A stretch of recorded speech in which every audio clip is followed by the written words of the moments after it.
Hello everyone, it's Jason Miller here with the Tennessee Division of Natural Areas.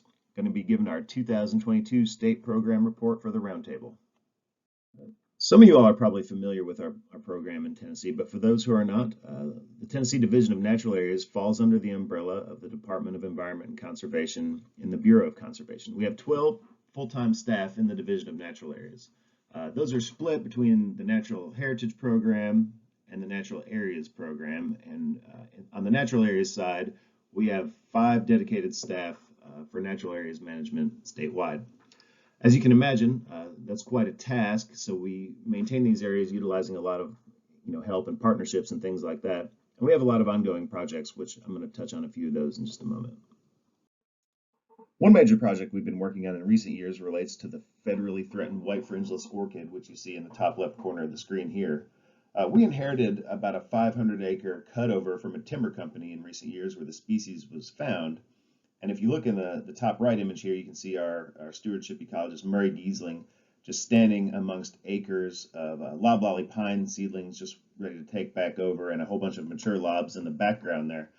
Thankfully, we were awarded a NIFWIF grant in 2019 to help us manage that unit. And that's been an ongoing project that we're about to wrap up here pretty soon, and I'll touch on some details. A major focus of the grant has been to try and remove loblolly pines from reestablishing themselves on the management unit here.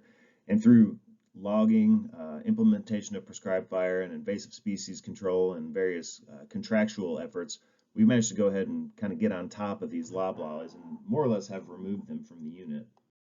I would have to say that the response to our management at Savage Gulf has been exceedingly positive, not only for the white fringeless orchid, but for a number of other conservative species at the site. I hope you all will get a chance to visit Savage Gulf someday and see this work. We're very proud of it. Another major project we've been working on is the restoration at Cedars of Lebanon State Natural Area.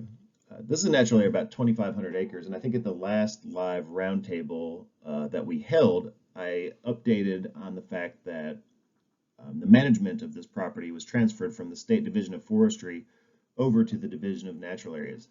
And since that time, and with the help of some funding from the U.S. Fish and Wildlife Service and various grants, our Middle Tennessee stewardship ecologist, Sam King, who I hope everybody gets a chance to meet this week, has just done some fine work out there, just guiding a masticator through and clearing decades of encroaching cedars on the glades and barrens, which has allowed some fuel to flourish on the ground where we've been able now to get fire back through there. And again, like at Savage Gulf, the response has just been amazing. The site has really improved over the last couple of years. A third restoration project has been ongoing at Stinging Fork Falls State Natural Area over in Ray County, Tennessee on the Cumberland Plateau.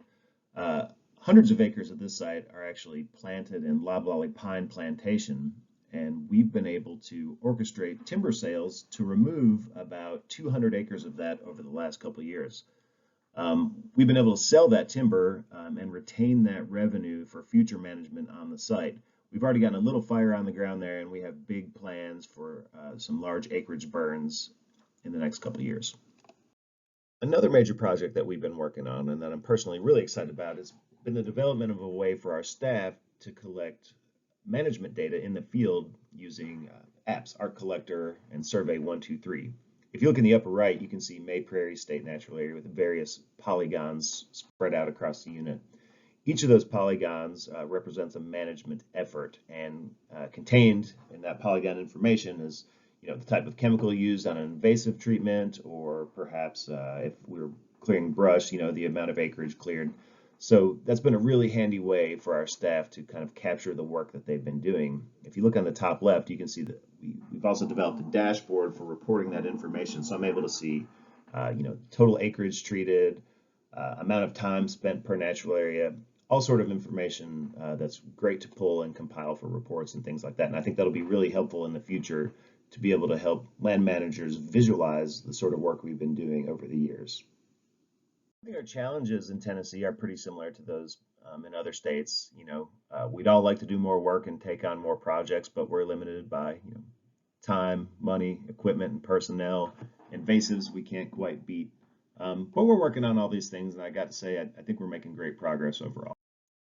I could go on and on talking about our natural areas, our various restoration projects, and ongoing issues in Tennessee, but I'm out of time, so my email address is on this slide.